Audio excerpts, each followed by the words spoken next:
Assalamualaikum dan salam sejahtera. Hari ini tanpa berlengah masa kita akan belajar mengenai jenis dan kemajuan pengangkutan di Asia Tenggara. Seperti yang awak sedia maklum, kita ada pengangkutan air, pengangkutan darat dan pengangkutan udara. Air, darat, udara. Kita lihat dahulu pengangkutan darat. Seperti awak maklum, pengangkutan darat ni atas darat seperti kereta, bas, kereta api dan sebagainya. Kita lihat pengangkutan darat, ini peta Asia. Hampir keseluruhan negara di Asia mempunyai landasan kereta api. Pada peta 8.1 menunjukkan landasan kereta api utama di Asia. Awak boleh rujuk buku teks awak ya pada buku surat 122. Landasan kereta api India. Jaringan landasan kereta api terbanyak di dunia. Ingat, landasan kereta api India merupakan landasan kereta api yang terbanyak di dunia. Panjang landasan 66,87 km. Landasan kereta api di India. Nampak tak? Terbanyak di dunia. Ni. India. Nampak tak? Yang ni ialah landasan kereta api. Okey, kita lihat seterusnya. Landasan kereta api Trans-Siberian. Landasan kereta api sepanjang 9,288 km menganjur daripada Moskow hingga Vladivostok. Nak sebut susah. Okey, landasan kereta api Trans-Siberian. Mana? Ni. Okey.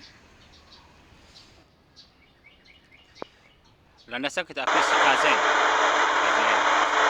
Angkutan kereta api berjalan tinggi ini sebagai bullet train. Pada cekak efisien di Jepun. Tujuannya cekak 720 km. Ni dia bullet train. Bullet train. Laju ni. Okey. Landasan kereta api Shikazen. Kemudian kita pergi ke bawah sikit. Landasan kereta api berjalan tinggi di Korea Selatan. Korea Selatan. Ni kan. Panjang landasan Tokyo 61 km. Menuju Gangneung 120.7 km. Gyeongbu 417.4 km. Honan 182.3 kelajuan 350 km. Landasan kereta api berkelajuan tinggi Shanghai, Beijing Shanghai. Masa perjalanan Beijing ke Shanghai dapat dipendekkan kelajuan 250 km hingga 300 km per jam ya. Lagi, ini landasan kereta api. Awak kenal tak macam mana bentuk kereta api ni? Okey, pengangkutan udara. Sekarang ni masa tengah tegurakan ni ada satu kapal terbang tengah melalui ruang angkasa kita kat Cochrane perkasa ni. Kat atas tu cikgu nak ambil gambar pun tak nampak. Mana ni? Okey. Sekarang kita akan bincangkan mengenai pengangkutan udara. Pengangkutan udara kapal terbang Lapangan terbang antarabangsa Domodedovo, Moskow. Salah satu had penerbangan terbesar di Rusia mengendalikan 28.5 juta penumpang pada 2016. Lapangan terbang Dubai. Cikgu memang teringin sangat nak pergi Dubai. Tak ada duit lagi. Ada duit sikit lagi, cikgu nak cuba pergi Dubai. Okey, lapangan terbang yang sibuk di dunia mengendalikan 83.6 juta penumpang pada 2016. Paling tersibuk dunia Dubai. Oh, cantik. Lapangan terbang Kuala Lumpur. Awak tahu tak ke mana ni? Salah satu hak penerbangan utama Asia Tenggara mengendalikan 52.6 juta penumpang 2016. Lapangan terbang Chengdu, hak penerbangan terbesar di China, mengendalikan 46.0 juta penumpang pada 2016. Lapangan terbang antarabangsa Tokyo. Tokyo kat mana? Jepun lah. Chengdu kat mana? Chengdu ni. Tu dah tulis dah tu. Hak penerbangan terbesar di China. Okey, tu kat sini. Chengdu. Ini lapangan terbang antarabangsa Tokyo. Mana ni? Jepun lah. Salah satu daripada 2 lapangan terbang utama di Tokyo melayani lebih 80 juta penumpang pada 2016. Lapangan terbang antarabangsa Hong Kong. Lapangan terbang yang unik kerana terdapatnya wujud akibat penambakan laut yang mengendalikan 70.5 juta penumpang pada 2016. Lapangan terbang antarabangsa Changi. Lapangan terbang antarabangsa Changi. Lapangan terbang terbaik di dunia mengendalikan 58.7 juta penumpang pada 2016.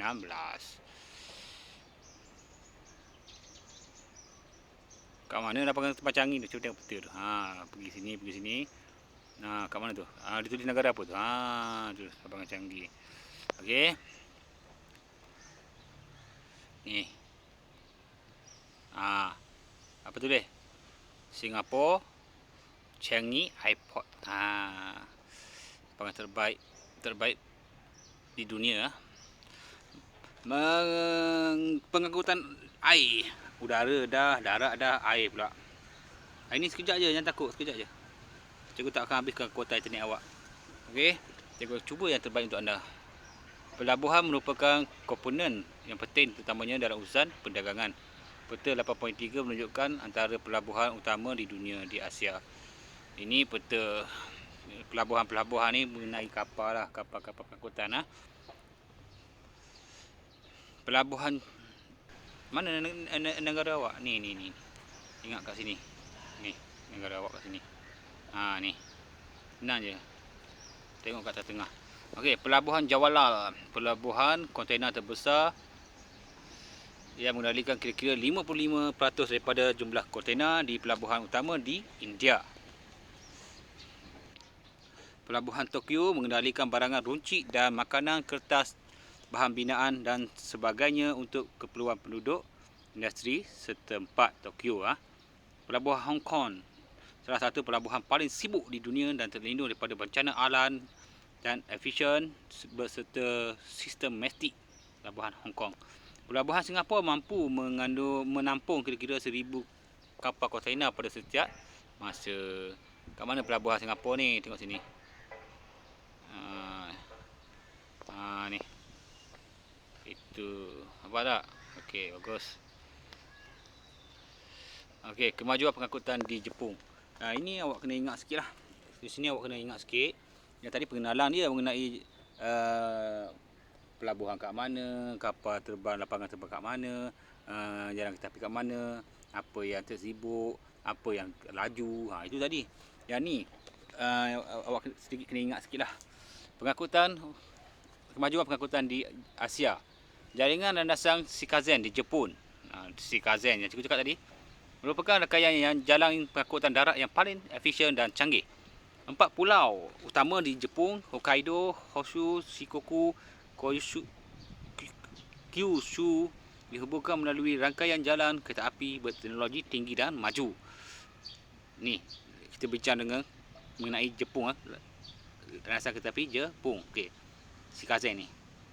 Sistem pengangkutan kereta api berkelajuan tinggi atau dikenali sebagai bullet train dikendalikan oleh Japan's National Railway JNR. Laluan melibatkan bandar-bandar metropolitan seperti Tokyo, Nagoya, Kyoto dan Osaka.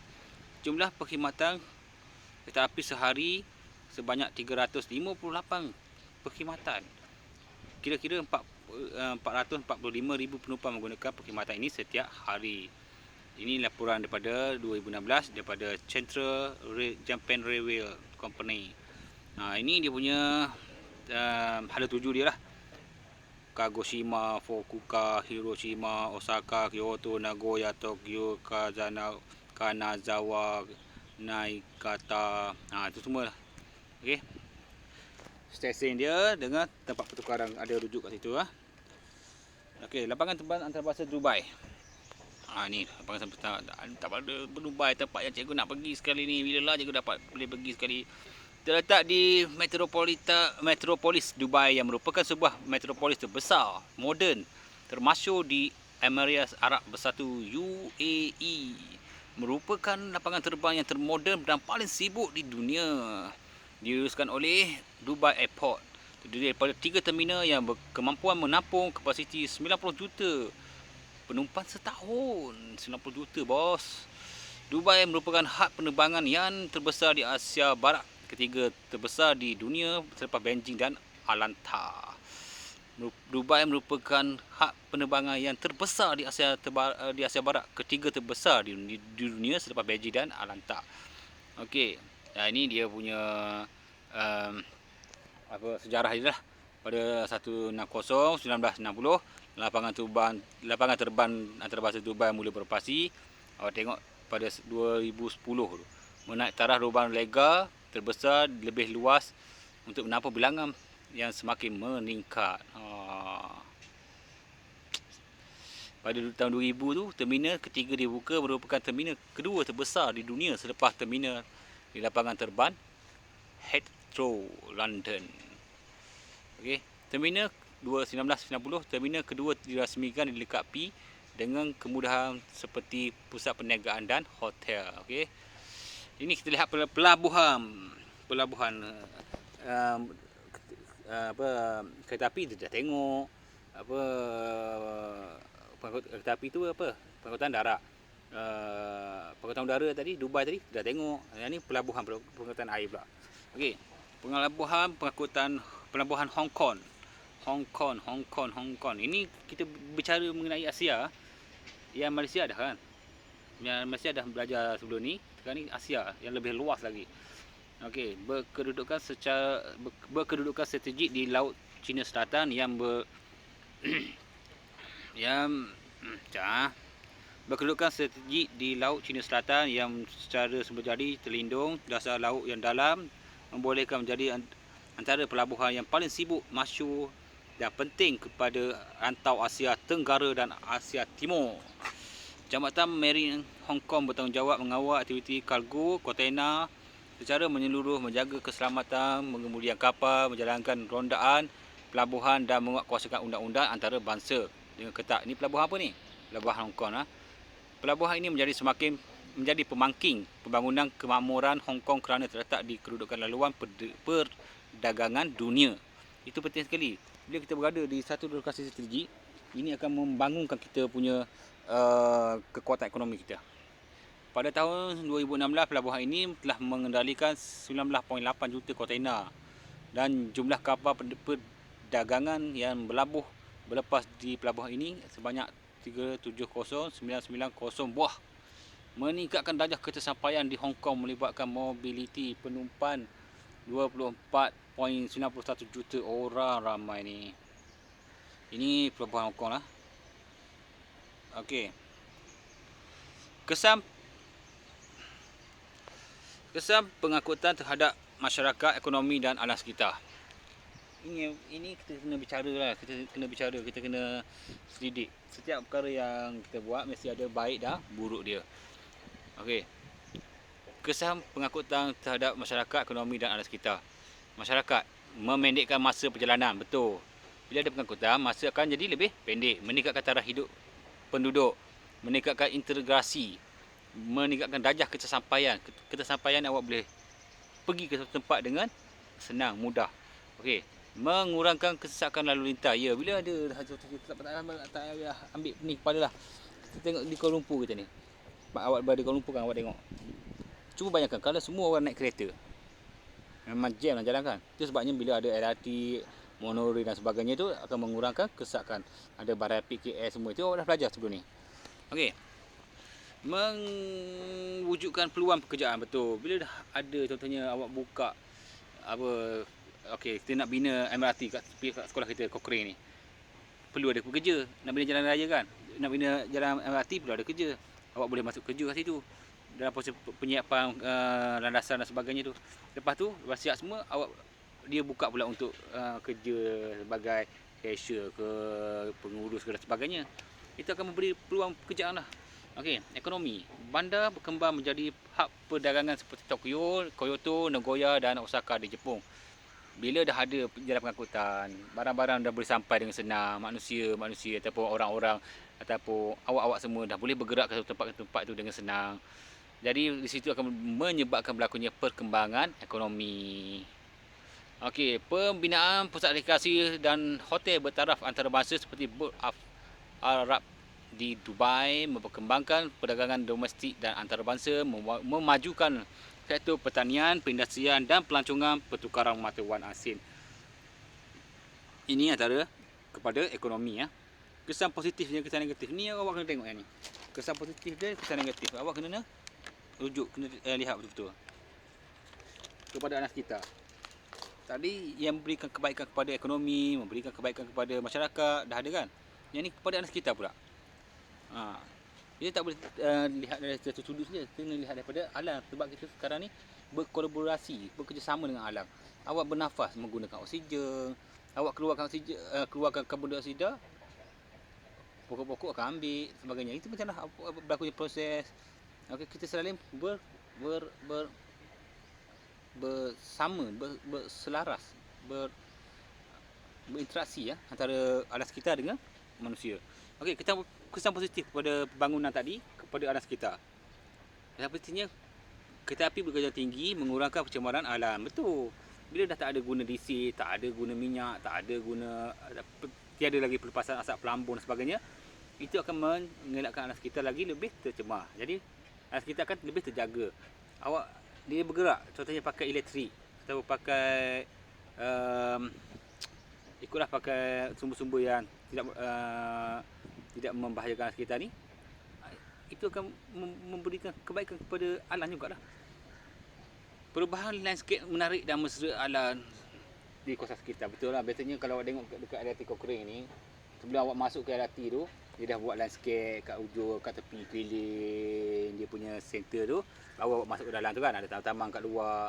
Itu akan memberikan satu input lah kepada kesan positif lah kepada pengurusan alam sekitar tu. Kesan negatif dia, pencemaran bunyi. Bunyi yang kuat daripada lapangan terbang mengganggu keteraman penduduk dan sekitarnya. Betul. Ini tak percaya awak boleh pergi dah dekat-dekat dengan lapangan terbang. Tak payah pergi tak apa. Tiba-tiba kapal terbang lalu atas kepala awak ataupun helikopter lalu atas kepala awak, bunyi kuat tak? Awak boleh nilai sendiri. Okey. Kesan negatif lagi, pencemaran kepada air. Pertumpahan minyak daripada kapal, pelupusan pengangkutan air menyebabkan pertumpahan minyak daripada kapal, iaitu pengangkutan air menyebabkan kepupusan hidupan akuatik. Ini memang banyak berlaku. Bunyi-bunyi yang kuat daripada kereta api ke, kapal terbang ke, awak boleh rasa sendiri kan. Mengganggu tak telinga awak? Mesti mengganggu. Okey. Pencemaran air, tumpahan minyak daripada kapal, iaitu pengangkutan air menyebabkan keputusan hidupan akuatik. Ini normal, ini biasa berlaku. Tak boleh nak buat macam mana lagi ni. Perlu ada satu peruntukan undang-undang yang sedikit tegas untuk ajar pihak-pihak ni. Awak bayangkan kalau tumpah minyak, bukannya awak boleh boleh kutip, boleh ambil senang-senang, boleh bersihkan senang di permukaan laut. Jika awak lihat piguing ke, ikan ke, burung ke, banyak mati akibat daripada masalah tumpahan minyak ni. Cuba cari dalam YouTube tumpahan minyak. Awak akan lihat berapa kasihannya binatang-binatang hidupan akuatik dan sebagainya ni terkesan akibat daripada masalah ini. Ni kemusnahan hutan. Pembinaan lebuh raya jaringan kereta api dan lapangan terbang memusnahkan kawasan tadahan air. Betul. Bila kita nak buat landasan kereta api, hutan, pokok-pokok perlu tebang, perlu diratakan, ataupun perlu digondolkan untuk terbina jalan. Nak bina lapangan terbang. Okey, nak bina, tak payah pening kepala. Nak bina rumah awak sendiri ni, awak buat rumah atas pokok ke? Tak ada kan? Mesti pokok tu kena tebang dulu baru awak bina rumah di tanah tu.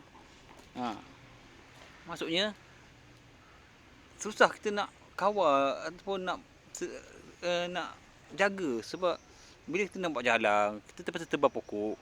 Itu sebabnya sekarang ni kebanyakan dia buat jalan untuk elakkan kepada kemusnahan alam ni. Dia pacak tiang tinggi ke atas, melebihi pokok. Dia buat flyover, jambatan yang panjang melintasi pokok-pokok Itu bagus. Tapi kos dia tinggi. Tapi dia untuk jangka panjang baguslah cikgu cakap. Sebab apa? Dia tak merosakkan alas sekitar dengan banyak. Tiang kecil, satu tiang dia naikkan lebih pada pokok lain, dia pun sambung jambatan tu, melintasi pokok hutan-hutan ni. Ini bagus. Ini mengelakkan pada kemusnahan hutan secara berleluasa. Okey. Itu je hari ini. Apa-apa awak PN cikgu. Nanti kita sama-sama bincang.